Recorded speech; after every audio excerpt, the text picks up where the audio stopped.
সকাল ১০টার দিকেও আজ পুরো বাড়িটা শান্ত, একটু ধীরগতি। চারদিকে আলো এখন পুরোপুরি উজ্জ্বল। সূর্যের কোমল আলো উঠোনে হালকা সোনালি ছায়া ফেলেছে। বাড়ির লম্বা বারান্দা জুড়ে শিউলি গাছের পাতায় হালকা বাতাস দুলে দুলে নরম শব্দ তুলছে। দালানের দেয়ালে সকালবেলার রোদ পড়ে এক ধরনের উষ্ণতা তৈরি করে। উঠোনে দু একজন কাজের লোক জাঁটা দিচ্ছে। রান্নাঘরের দিক থেকে হালকা ধোঁয়া আর ভাজাভুজির গন্ধ ভেসে আসছে। পিছনের দিকে গোয়ালঘরের গরুর ঘন্টি মাঝে মাঝে টুংটাং করে বাজে। আহিরের ঘরের বারান্দা থেকে পুকুর পাড়টা দেখা যায়। পুকুরের জায়গাটা এখনো শান্ত, হাঁসের সাঁতারের হালকা ঢেউ উঠেছে। বাড়ির পরিবেশে কোনো হইচই নেই। এক ধরনের ভোর সকালের স্থিরতা। স্থিরতা ঘিরে আহির। নিবিড় চোখে দূর আকাশের চেয়ে আছে।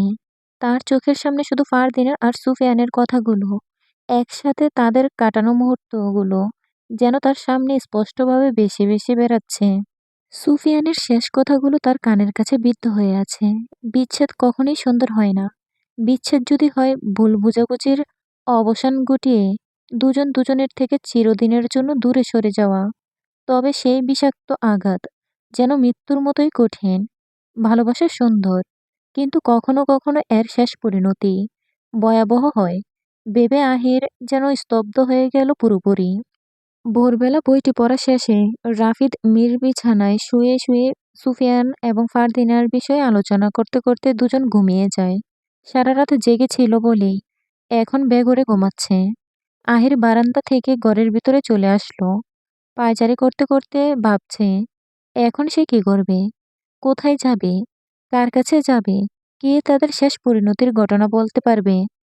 কোনটিকে আগে প্রাধান্য দেওয়া উচিত?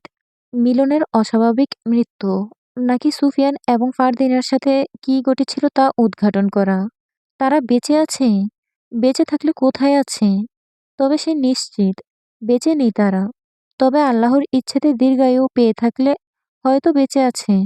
আহির যেন অতিরিক্ত আশা করে ফেলল। আহিরের মাথায় একাধিক প্রশ্ন ঘুরপাক খাচ্ছে। স্থির হতে হবে, শান্ত মস্তিষ্কে ভাবতে হবে।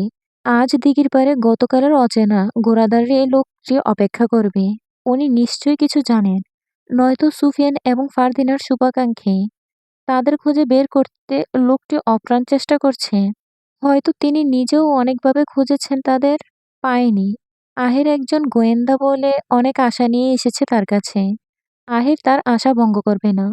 বুলবুল আসে আহিরের ঘরে। দরজা খোলা ছিল।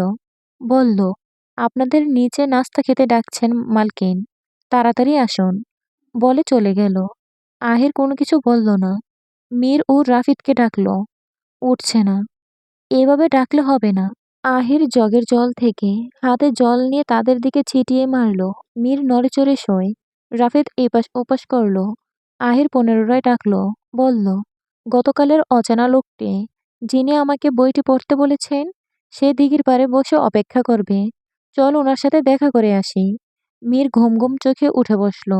এরপর রাফিদকে টেনে টেনে তুলল। রাফিদ হাই তুলে বলল, জানিস, আমি ঘুমের ঘরে তাদের স্বপ্ন দেখেছি। স্বপ্নে তাদের পূর্ণতা মিলেছে। রাফিদ রসিকতা করছে বলে মীর বলল, মজা করছিস? আর আমি তাদের নিয়ে চিন্তিত। কি হয়েছিল জানার আমার বেশ আগ্রহ। আহির তাড়া দিয়ে বলল, গতকাল আমরা না খেয়েই ছিলাম, খিদে পেয়েছে। চল দ্রুত খাওয়া দাওয়া সেরে ওনার সাথে দেখা করে আসি। আহিরের সাথে মীর ও রাফিদ একমত পোষণ করল।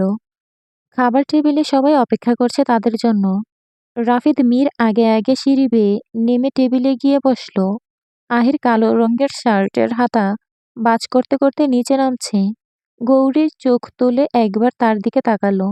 দ্বিতীয়বার চোখ সরিয়ে সবাইকে খাবার পরিবেশন করতে শুরু করলো। আহির চেয়ারে বসল। টেবিলের এক প্রান্তে আমজাদ, অপর প্রান্তে আহির। আমজাদ খাবার মুখে তুলতে তুলতে বলল, তা গোয়েন্দা বাবু, তদন্ত কত দূর? আমজাদকে কিছুটা উৎফুল্ল মনে হলো। আহির জবাবে বলল, প্রায়ই সত্যের কাছাকাছি। খুনিকে শীঘ্রই শনাক্ত করে ফেলব। মিলন হত্যার সঠিক বিচার হবে। আমার হাত থেকে আজ অব্দি কোনো সত্য লুকিয়ে থাকতে পারেনি, আজও পারবে না। আমজাদ বললেন, তোমার যতদিন খুশি এখানে থেকে তদন্ত করো। কারণ আমার একমাত্র কন্যা। মায়ার বিয়ে খুব তাড়াতাড়ি হয়ে যাচ্ছে। বিয়ের আয়োজন কাল পরশু থেকে শুরু করব। গ্রাম শহরে অনেক চেনা পরিচিত মানুষদের নিমন্ত্রণ করতে হবে। অনেক কাজ। তুমি থাকলে আরো সুবিধা হবে। আহির মসৃণ হেসে বলল, আশা করি আমার কাজ শীঘ্রই শেষ হয়ে যাবে। এরপর মায়ার বিয়েতে জমিয়ে আনন্দ করব। বলা শেষে মায়ার দিকে ঘুরে তাকালো। মায়া কিছু বলল না। চুপচাপ খাচ্ছে। মীর কিছুক্ষণ চেষ্টা করছে মায়াকে তার দিকে তাকানোর জন্য। কিন্তু মায়া কারো কোনো কথার প্রতিক্রিয়া করল না। কারোর দিকে তাকাচ্ছেও না। মীর খেতে খেতে চিন্তা করছে কিভাবে মায়ার দৃষ্টি আকর্ষণ করা যায়। গতকাল সারা রাত বসে তারা দ্য সাইলেন্ট ম্যানর বইটি পড়েছে। মায়ার পছন্দের বই। মায়া বলেছিল মীরকে বইটি পড়তে। বইটি পড়েছেন আরও একজন, থমাসসন। মীর থমাসের দিকে তাকিয়ে বলল, বাবা, তুমি আমাকে একটা বইয়ের কথা বলেছিলে, দ্য সাইলেন্ট ম্যানর। বইটি আমরা পড়েছি গত রাতে।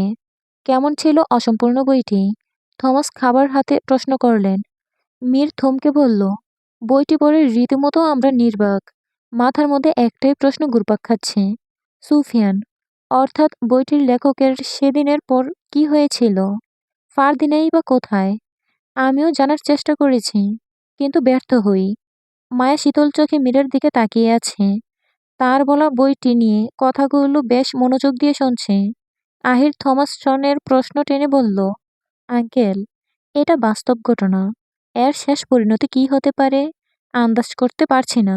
তবে এই ঘটনা কেউ না কেউ নিশ্চয়ই জানে। আমি এই সত্য বের করব। সুফিয়ান এবং ফারদিনা অমর প্রেম কাহিনী জানতেই হবে। আহিরের চোখে তেজ আর কণ্ঠে যেন হিম শীতলতা। শালুক মীর এবং আহিরের দিকে তাকিয়ে বললেন, আর যাই কর, সত্য উদ্ঘাটন করতে গিয়ে নিজেদের আবার ক্ষতি করিস না। মায়া এতক্ষণ পরে মুখ খুলল। দ্য সাইলেন্ট ম্যানর বইটির অসম্পূর্ণ কাহিনী তারা খুঁজে বের করবে। সে খুশি মনে আহিরকে লক্ষ্য করে বলল, আপনি বইটির সম্পর্কে জানতে পারলে আমাকে নিশ্চয়ই জানাবেন। মীর বলল, হ্যাঁ হ্যাঁ, অবশ্যই জানাবো। বিয়ের কনে তুমি, আর বিয়ের কনেদের কোনো ইচ্ছা অপূর্ণ রাখতে হয় না। মায়া চোখ ছোট করে ক্রোধে জ্বলে মীরের দিকে থেকে মুখ ফিরিয়ে নেয়। মীর বিড়বিড় করে বলল, মেয়ের তেজ না যেন আগুন। আমজাদ বইটির বিষয় নিয়ে বাড়াবাড়ি করাটা একদম পছন্দ করছেন না। তিনি অসম্ভব কঠোর চোখে আহির এরপর মীর এবং মায়ের দিকে তাকালেন। বললেন, তোমরা একটা সামান্য গল্প নিয়ে মাতামাতি করছো। আহির বলল, এটা গল্প নয়, বাস্তব। সকালের নাস্তা পর্ব শেষ হয়।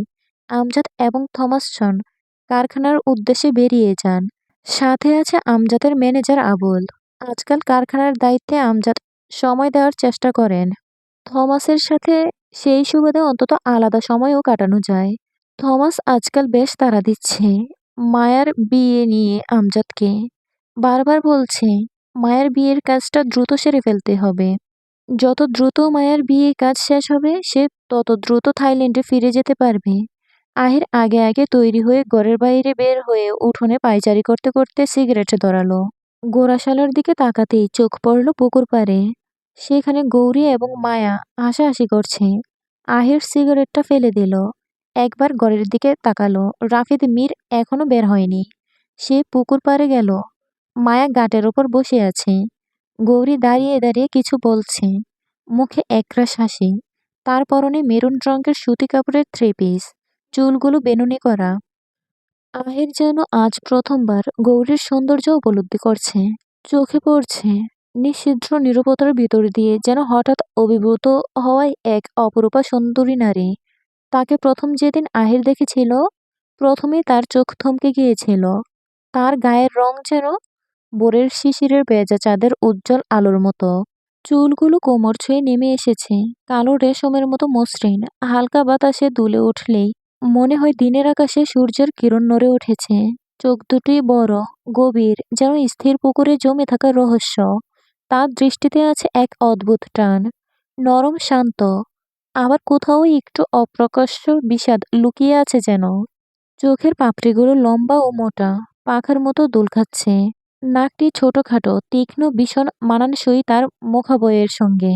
থুতনির আকার কিছুটা সরু।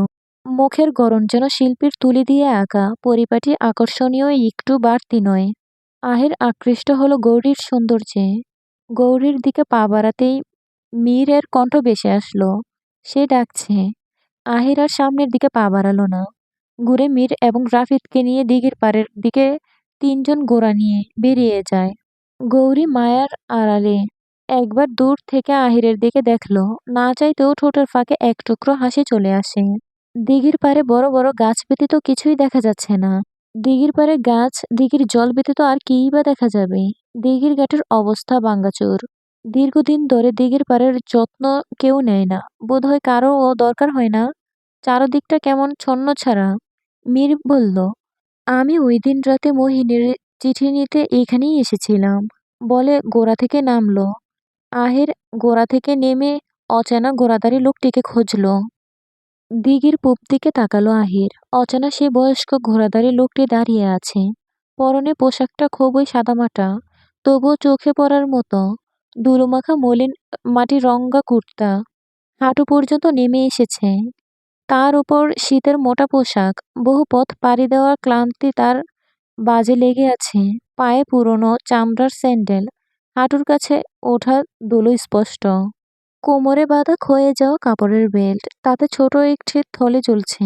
সব মিলিয়ে তার পুরো পোশাকই বলে দিচ্ছে এই মানুষটা বহুদিন ধরে রাস্তায়, ঘোড়ার পিঠে পথের সঙ্গী হয়ে আছে। দিন বলে স্পষ্ট দেখা গেলে তাকে, তবে মুখটি দেখা গেল না। আহির চেষ্টাও করল না। তার দিকে তারা তিনজনেই এগিয়ে গেল। লোকটির চোখ দুটো বেশ বিবর্ণ দেখা গেল। মেয়ের স্থির চোখে দূর প্রান্তে তাকিয়ে আছে। সেদিকে শুধু খোলা মাঠ। আহির লোকটির পাশে দাঁড়িয়ে বলল, আপনার কথা মতো দ্য সাইলেন্ট ম্যানের বইটি শেষ করেছি। লোকটি গম্ভীর মুখে বললেন, পরে কি বুঝতে পারলে? আহির বইটির বিস্তারিত এবং নিজের মনের ভাবনাগুলো প্রকাশ করল। এরপর বলল, এখন বলুন আমাকে কি করতে হবে? তোমাকে খুঁজে বের করতে হবে তারা কোথায়। জানতে হবে তাদের সাথে ঘটে যাওয়া ঘটনাটি নিশ্চয়ই কেউ না কেউ জানে। আর তারা আলিমনগরেরই কেউ হবে। হুম। হুম। আলিমনগরের বসবাসকারী মানুষের মধ্যে কেউ না কেউ জেনে থাকবেন, কিন্তু আপনিই তো সেসব সম্পর্কে জানতে পারতেন। আমি চেষ্টা অনেক করেছি, পারিনি। কেউ জেনে থাকলে আমাকে বলতে চাইছে না। আমি অন্যের থেকে কথা বের করার কৌশলও জানি না। তুমি গোয়েন্দা, তুমি নিশ্চয়ই এসব জানবে। তোমাকে দিয়ে আমি আশাবাদী। মীর উর রাফিদ লোকটির কথা বলার ভঙ্গিমা দেখল। অদ্ভুত মনে হলো। মনে হচ্ছে তার ভিতরের রাগ এবং ক্রোধের বসবাস। আহির মীর ও রাফিদকে দেখিয়ে লোকটিকে বলল, এরা হচ্ছে মীর ও রাফিদ, আমার বন্ধু। প্রথমে মীরের দিকে দেখালো। লোকটি মীরকে ক্ষীণ চোখে দেখল। মীরের গলার রত্নখচিত প্যান্ডেট লকেটের দিকে তাকালো। এরপর মুখের দিকে তাকিয়ে বলল, তুমি নিশ্চয়ই জমিদার বংশের একমাত্র সন্তান। মীর না বলতে চাইল। রাফিদ মীরকে থামিয়ে বলল, হ্যাঁ, ঠিক বলেছেন। ওই হচ্ছে আমজাদ চৌধুরীর এর একমাত্র সন্তান, মীর চৌধুরী। লোকটির দৃষ্টি মাটির দিকে করল। পরবর্তী খোলা প্রকৃতির মাঝে তাকালো। দীর্ঘশ্বাস ফেলে বলল, সুখে থেকো। সব সময় তোমরা ভালো থেকো। ভালো থাকার চেষ্টা করো। আর যত দ্রুত সম্ভব সুফিয়ান এবং ফারদিনার খোঁজ করো। আপনি এখন কোথায় যাবেন? জিজ্ঞেস করলো আহির। আমি এক অজানা পথিক এর মতো ঘুরে ঘুরে বেড়াই। নির্দিষ্ট কোনো ঠিকানা আমার নেই। ঘোড়া আমার সঙ্গী। রাত হলে কোনো এক গাছের নিচে দুজনে ঘুমিয়ে যাই। গভীর ঘুমে কেটে যায় রাতের ঘোর অন্ধকার। এরপর সকাল। আবার পথে পথে ঘুরতে থাকি। আহির বেশ সেকেন্ড কয়েক চুপ থেকে বলল, আপনি আমাদের সাথে থাকতে পারেন যতদিন না দ্য সাইলেন্ট ম্যানের বইটি অসম্পূর্ণ কাহিনী সম্পর্কে জানতে পারছি। লোকটি আপত্তিস্বরে বলল, না, এ হয় না। অন্যের ঘাড়ে বোঝা হয়ে থাকা উচিত না। তুমি বলেছ, আমি আনন্দিত। রাফিদ আহিরের রেস্ট টেনে বলল, হ্যাঁ, ও ঠিক বলেছে। আপনি আমাদের সাথে চলুন। আমাদেরও ভালো লাগবে। কেননা এখন আমাদের লক্ষ্য সুফিয়ান এবং ফারদিনা সম্পর্কে জানা। আপনি আমাদের সাথে থাকলে সুবিধা হবে।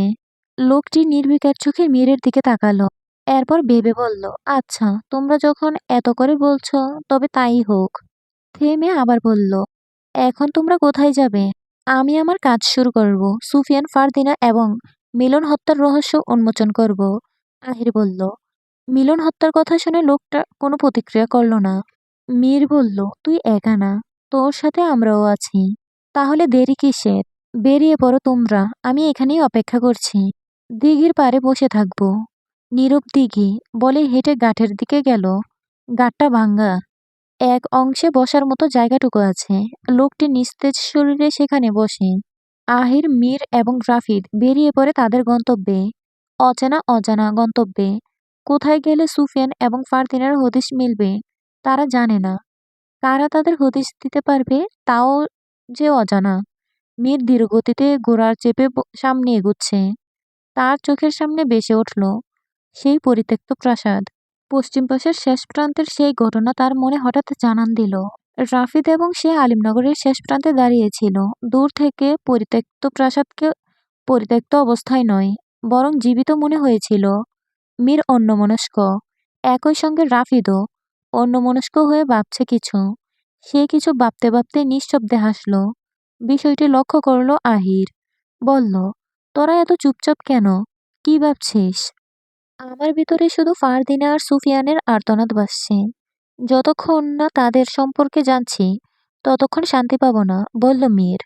রাফিদ বলল, অপূর্ণ ভালোবাসার কষ্টে।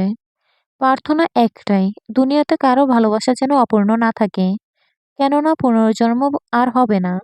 আহির হতাশ ভঙ্গিতে ভাবলেশীনভাবে বলল, পূর্ণতার ছোঁয়া পেতে পেতে যদি বিচ্ছেদের যন্ত্রণা পেতে হয়, প্রিয় মানুষটিকে যদি হারিয়ে ফেলতে হয়, তবে যেন বেঁচে থাকার ইচ্ছেটাই মরে যায়। তারা তিনজনই বাজারে পৌঁছে যায়। বাজারে লোকদের বেশ আনাগোনা দেখা যাচ্ছে। আহির বাজারের ভিতরে ঘুরে ঘুরে বেশ কিছুক্ষণ কিছু লোকদের সাথে কথা বলল। সেদে সেদে দাঁত সাইলেন্ট ম্যানের বইটির ঘটনা খণ্ডাংশ বলে এটা ওটা জিজ্ঞেস করছিল। কেউ কিছু জানে বলে স্বীকার করল না। আহির যেন অধৈর্য হয়ে যাচ্ছে। যত দ্রুত সম্ভব জানতে হবে বইটি অসম্পূর্ণ কেন রেখেছে। অচেনা সেই লোকটির জন্য নয়, সারা বিশ্বের মানুষের জানা দরকার। দ্য সাইলেন্ট ম্যানের বইটি হাজার হাজার মানুষ পড়েছে। সবাই সবার মধ্যেই এখন পর্যন্ত একটাই প্রশ্ন, রাখাল বাসিওয়ালার আসল পরিচয় কি? কি লুকিয়েছিল সে? তার আলিমনগরে থাকার পিছনে আসল রহস্য কি ছিল? ফারদিনা হঠাৎ করে গায়েব হওয়ার পিছনের কারণ কি? আলিমনগর মানবশূন্য হওয়ার পিছনে কে ছিল? আহির চেতনা কমাতে সিগারেট ধরালো, কিন্তু টানলো না। কি ভেবে ফেলে দিল। এরপর বাজারের কোলাহল ছেড়ে দূরে গেল। একটা ডালের ওপর দাঁড়িয়ে আছে। ডালের অপর প্রান্তে নদী। নদীর ধার ঘেঁষেই বাজার। আহির একটি পথের ওপর দাঁড়িয়ে আছে। নদীর ঢেউয়ের শব্দ শুনছে। ঢেউয়ের সাথে সাথে যেন সুফিয়ানের শেষ কথাগুলো ভেসে আসছে। মীর ও রাফিদ বাজারের ভিতর থেকে আহিরের নিকট চলে আসলো। আজ কাউকে পেল না। যে অসম্পূর্ণ বইটির লেখক এর সন্ধান দিবে। কি হয়েছিল সেদিন সবটা জানাবে। মীর বলল, কাউকে তো পেলাম না। যে আমাদের সাহায্য করবে, তালুকদার বংশের শেষ পরিণতি বলবে। তোমরা রশিদ তালুকদারের বংশের সম্পর্কে জানতে চাও কেন? তাৎক্ষণিক তাদের পিছন থেকে এক বৃদ্ধ লোকের কণ্ঠস্বর ভেসে আসলো। তারা ঘুরে তাকালো। বৃদ্ধ লোকটির বয়স আনুমানিক ৮০ বছরের বেশি। জীর্ণ শীর্ণ শরীর, চামড়া একদম তুলতুলে। লাঠির উপর তার হাতের ভর। বয়স হলেও যেন হাড় মজবুত, যার ফলে এখনো কিছুটা ঝুঁকে হলেও দাঁড়িয়ে আছে। আহির, মীর এবং রাফিদ লোকটির কাছে এগিয়ে এলো। আহির বলল, আপনি কি করে জানলেন আমরা তাদের খোঁজ করছি? তোমরা এক লোককে জিগাইছ। আমি ওই দোকানেই বইসা আছিলাম তখন। আপনি বলতে পারেন রশিদ তালুকদারের সম্পর্কে, তার বংশের সবার সম্পর্কে, তার মেয়ে এবং তার হবু স্বামী সুফিয়ান হায়দারের সম্পর্কে? আহির বিনা বাধায় একসাথে অনেকগুলো প্রশ্ন করে ফেলেছে। লোকটি আহিরের প্রশ্নে বিস্ফোরিত চোখে তাকালো মাটির দিকে। উনি কেঁদে উঠলেন। শরীরের কাঁপুনি সৃষ্টি হলো। মীর লোকটিকে দৌড়ে একটা পাথরের ওপর বসিয়ে দিল। লোকটি সময় নিল জবাব দিতে। আহির অধৈর্য হয়ে আবার বলল, কি জানেন তাদের সম্বন্ধে? কি হয়েছিল সুফিয়ান হায়দারের? লোকটি কাঁপতে কাঁপতে বলল, ওই ঘটনা আমি আর মনে করতে চাই না। বলেই লোকটি হু হু করে কেঁদে উঠল।